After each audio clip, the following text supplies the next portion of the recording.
Very good morning, students. As we were reading chapter 2nd of history, the name of chapter is the new kings and kingdoms. We have read many topics and our today's topic is agriculture and irrigation. Agriculture means to growing crops and irrigation means to watering the plants or crops. So let's start reading. Many of the achievements of the Cholas were made possible through new developments in agriculture. Chola empire की जो बहुत सारी achievement थी वो किस लिए possible हो पाई? बिकॉज उन्होंने डेवलपमेंट किया एग्रीकल्चर में. Look at the map 2 again. Notice that the river Kaveri branches off into several small channels before emptying into the Bay of Bengal. अभी आपको मैप 2 देखना रीडिंग के बाद में, उसमें आप नोटिस करोगे जो कावेरी रिवर है उसकी बहुत सारी ब्रांचेज है कट ऑफ की गई है स्मॉल चैनल्स में, और जो बे ऑफ बंगाल में एम्प्टी होती है उससे पहले उसको कट ऑफ किया गया है बहुत सारी ब्रांचेज में. These channels overflow frequently depositing fertile soil on their banks. और ये चैनल्स हैं जो छोटे छोटे चैनल्स बनाए हैं, आर्टिफिशियल लेक्स जो बनाई हैं, वो फ्रीक्वेंटली क्या करती हैं? ओवरफ्लो हो जाती हैं और क्या करती हैं? अब जो फर्टाइल सॉइल है अपनी डिपॉजिट करती हैं रिवर बैंक्स पे.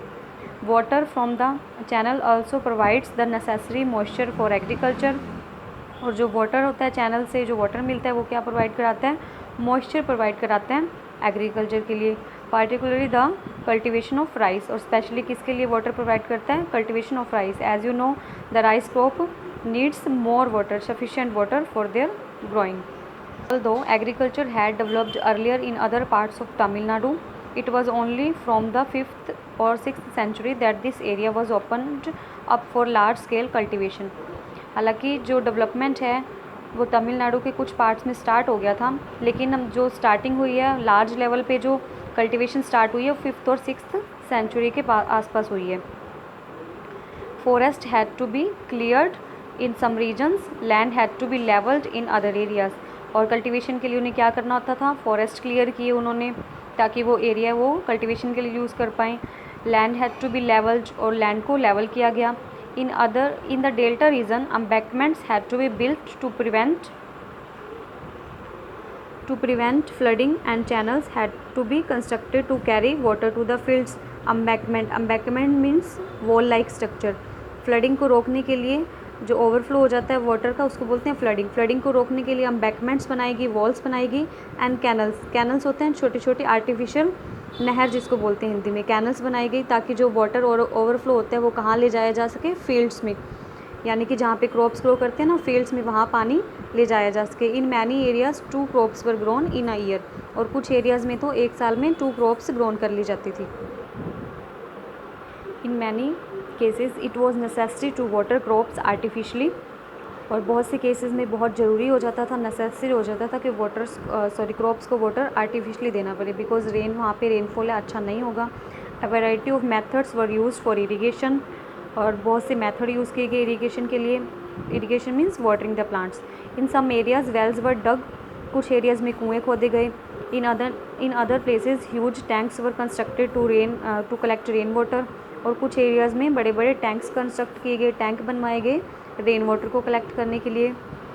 Remember that irrigation works require planning, organising, labour and resources. आपको ये ध्यान रखना है कि जो इरीगेशन वर्क है उसमें बहुत सी चीज़ें नीडेड हैं. फर्स्ट ऑफ ऑल प्लानिंग, हमें प्लानिंग चाहिए. ऑर्गेनाइजिंग, उसको ऑर्गेनाइज़ करना है, how to irrigate the crops. Labour, बहुत सी मेहनत चाहिए. रिसोर्सेज, हमारे पास कुछ रिसोर्सेज भी होने चाहिए लाइक मनी और something. Maintaining these works and deciding on how water is to be shared. और ये क्या मेंटेन करना है इसमें कि ये डिसाइड करना है वाटर को कैसे शेयर करना है. मीन्स हमारे पास जो वाटर है वो सफिशिएंट नहीं है, फिर भी उसको इक्वली कैसे कैसे शेयर करना है ये डिसाइड करना होता था. Most of the new rulers as well as people living in villages took an active interest in these activities. और जो न्यू रूलर्स आए और वहाँ के जो लोग हैं रहने वाले उन विलेजेस में, उन सब ने क्या किया? अच्छा इंटरेस्ट लिया in these activities. Which activities? Irrigation activities में बहुत इंटरेस्ट लिया. The administration of the empire. How the administrate of the empire were that time. How was the administration organised. और एडमिनिस्ट्रेशन है वो कैसे ऑर्गेनाइज होता था? Settlements of peasants known as ur. Settlement means groups of peasants, उनको क्या बोलते थे? उर बोलते थे. Become prosperous with the spread of irrigation agriculture. और वो लोग क्या हैं, प्रोस्पेरियस हो गए, बहुत धनवान, बहुत धन संपन्न हो गए with the spread of irrigation. जैसे ही इरीगेशन बढ़ा एग्रीकल्चर में, वो भी प्रोस्पेरियस हो गए। Groups of such villages formed a larger unit called Nadu. और जो इनके ग्रुप्स थे ना, और इनकी एक बड़ी यूनिट बना दी गई विलेजेस की, जिसको क्या बोलते गए, Nadu. The village council had and the Nadu had several administrative functions including dispensing justice and collecting taxes। और जो विलेज काउंसिल थी और जो नाडू था, Nadu was group of peasants, ये सब मिलके क्या करते थे, इनको बहुत से एडमिनिस्ट्रेटिव फंक्शंस करने होते थे। फंक्शन मीन्स वर्क करने होते थे, including dispensing justice, dispense means to give, justice देना, लोगों को न्याय देना, और कलेक्टिंग टैक्सेस, और they use to collect tax.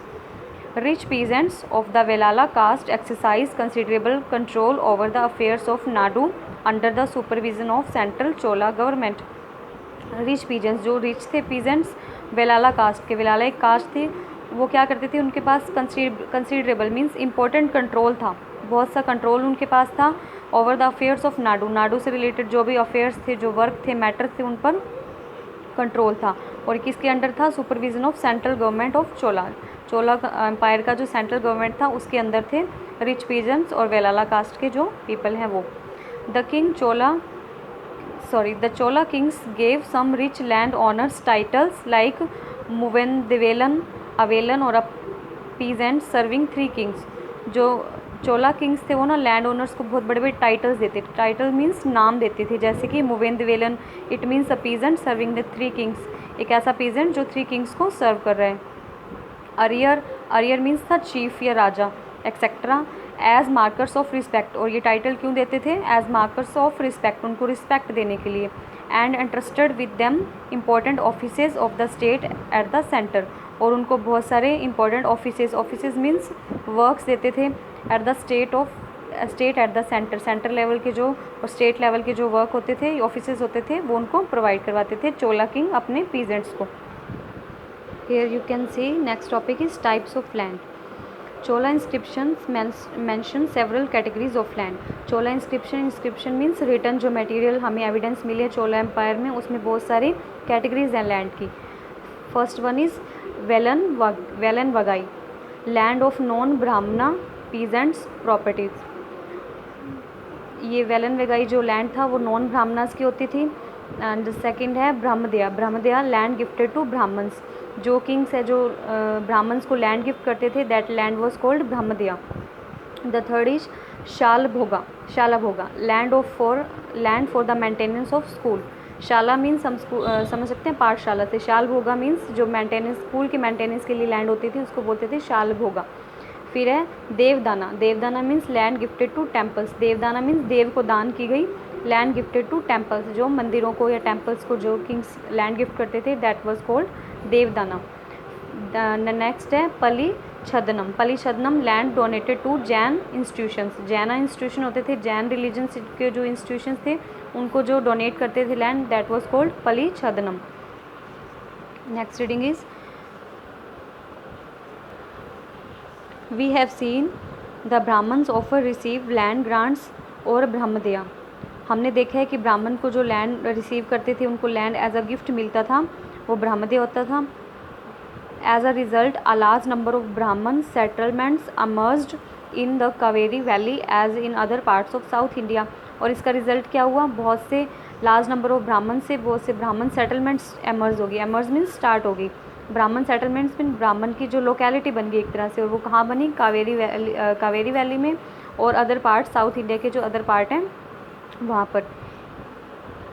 Each Brahmadeya was looked after by an assembly or sabha of prominent Brahmin land holders. और जो ब्रह्मदया होती थी, कोई भी लैंड होती थी उसको टेक केयर कौन करता था, एक असेंबली करती थी या सभा बोलते थे उसको।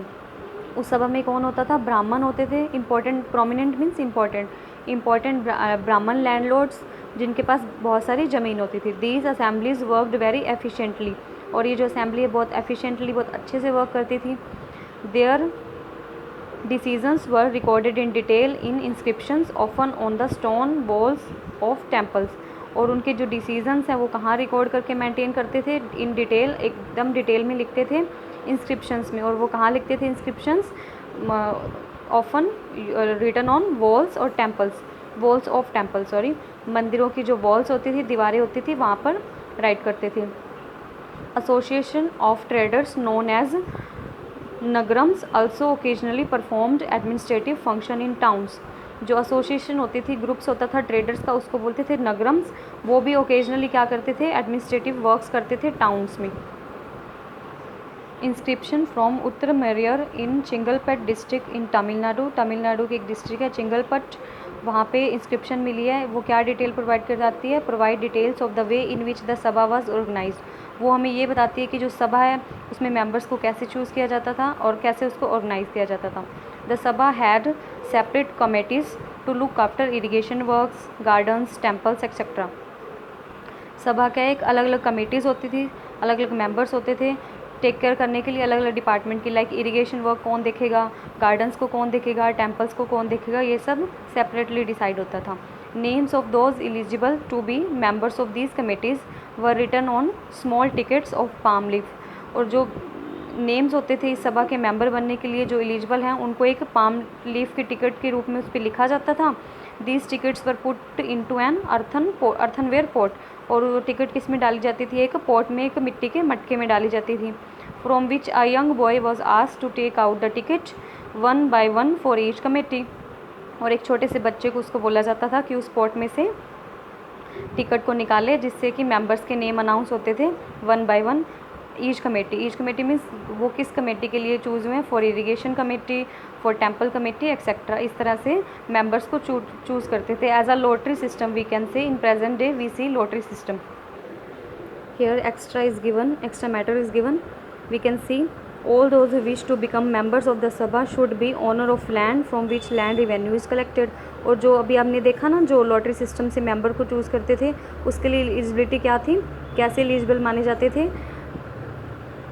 All those who wish to become members, जो भी विश करते थे उसके मेंबर होने के लिए, शुड ऑनर्स ऑफ लैंड, और वो ऑनर्स होने चाहिए, उनके पास ज़मीन होनी चाहिए। और कैसी ज़मीन, which land, from which land revenues collected, जिससे कि लैंड रिवेन्यू कलेक्ट होता हो। They should have their own homes, उनके अपने घर होने चाहिए। They should be between 35 and 70 years of age, उनकी एज 35 से 70 ईयर्स के बीच में होनी चाहिए। They should be they should have knowledge of the Vedas, और उनको वेदास की नॉलेज होनी चाहिए। They should be well versed in administrative matters and honest, वो एक तो ऑनेस्ट होने चाहिए और एडमिनिस्ट्रेटिव मैटर्स में वेल वर्स्ड होने चाहिए, मीन्स उनको नॉलेज होनी चाहिए, एक्सपीरियंस होनी चाहिए। So students, this was your chapter 2nd। Have a nice day students.